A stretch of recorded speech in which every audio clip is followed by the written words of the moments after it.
So I think the Pistons are at the right place at the right time, at a wait and see point.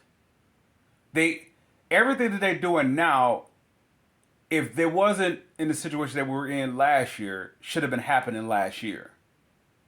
What's the exception? Monty Williams and you could say Sasser, you could say Wiseman, not Wiseman. You could say Sasser, you could say Thompson.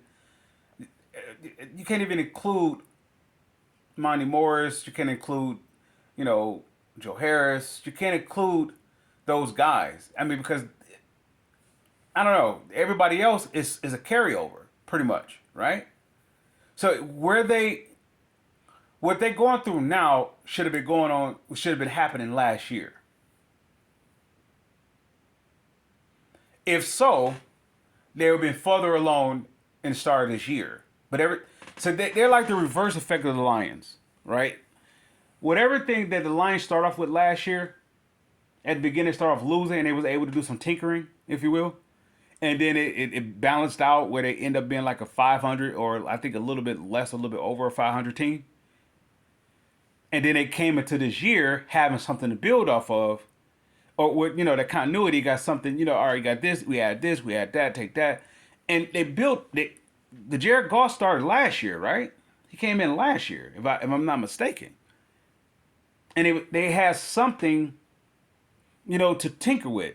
Whatever the Pistons are going through now, it should have been happening last year. Not saying it should have been like it's their fault. I'm saying through the circumstances, it wasn't allowed to. It was forbidden. I mean, not forbidden. It was restricted from doing so because of the injuries and whatnot. If this, oh, well, nonetheless, we're here where we're here. I don't even want to talk about X's and O's and talk about who's getting double teamed, what player should actually, do this in this type of position when they coming off screens. That this none of that makes any sense. What I mean by that, right now with where this Piston team is, none of that makes any sense. To try to, I want to say, X's and O's. This situation right now is not an X and is this the situation if it's problematic, it's not an X and O situation. It's just unfamiliarity. Nothing is it's too many question marks. So there's nothing really to say that this is going to fix it.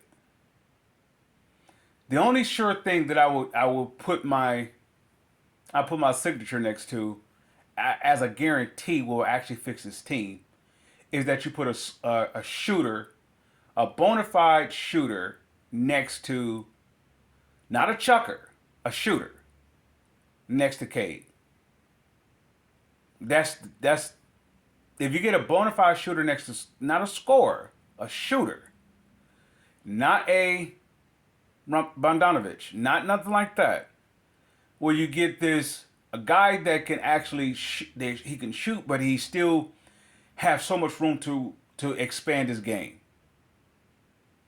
Nonetheless, none of that was in the draft. I don't believe. If it was, I believe was it Scoot Henderson. I don't think he was. I think he was a slasher himself. I don't know. He could have been a shooter. But until they get a shooter, whether they're right before their prime or I guess that's going to be the only case scenario. If they're right before their prime they be able to pluck that guy. And he could be on somebody's bench right now that he's only scoring like 6 points a game. But he's buried behind talent. Until they get that guy, it's going to be a tough deal for Cade. And otherwise, Cade is going to be like Grant Hill. He's going to want himself out at some point. Cade, because if you have Grant Hill on this team, Grant Hill deserves to play with on the level of the likes of a Jason Kidd, or the likes of a Penny Hardaway, of the likes of those players, not the guys that's the second tier beneath that.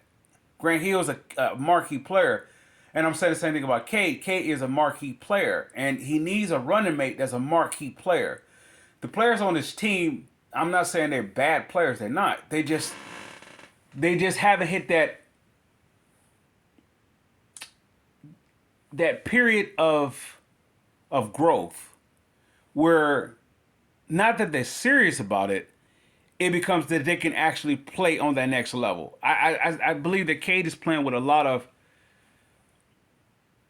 If Cade is a varsity player, he's playing with a lot of JV on this team, and that could be, we call it inexperience, whatever the case may be, or you just take what you can get at this point, and that's the case. Whether it's through free agency, whether it's through trade, whether it's through drafting, the Pistons took what they can get. They took what they can get. They didn't. There's not one player on this kind of Femi up under Troy Weaver that is like the guy. Cade is the only one that is the guy because they had the number 1 draft pick. He was the guy, and even with that, they had to take what they had to take. Outside of that, nobody is the blue chip guy.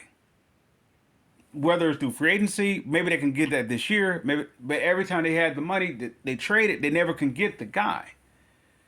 So Detroit is interesting because until they get a guy next to, not a guy who possibly could be next to Cade, until they get that guy, if they don't do it soon, Cade wants out. I'm not speaking that to his life. I'm not speaking it against the Pistons. I'm not trying to come up against the Pistons at all. I'm not trying to be a sour to the fans or nothing like that. Cade is a marquee guy. He has that Giannis approach. He just is not saying it, but his body language is saying it. He has that. Well, Giannis was able to say publicly because he had the platform to say it and he was in a position to say it.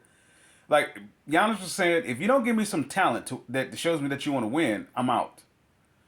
Cade is saying it with his body language, with not saying it though. I'm not saying Cade is not a guy that's unprofessional or unprofessional. He's not an unprofessional guy. He's mature about it. At the same time, he is approaching that. If you don't give me some help, I mean my level help. That's the same thing what I was saying about the Lions. The Lions didn't get Hutchinson any help, and it's going to hurt them. It's going to hurt them down the stretch. The Lions didn't get Hutchinson any help. And that's what the organization always do. They get someplace and they get content, and they stand pat. The one thing about the Pistons, they never stand pat. Well, let's say up under Jack McCloskey and Joe Dumars, they didn't stand pat when they were in contention. They didn't stand pat per se. Joe Dumars at a certain point, he only could take what he can take in without messing up his core. So it was only so much he can do, and I get that. With the Lions, with the Pistons, you're on a time clock with Cade. You're on a time clock before something happens.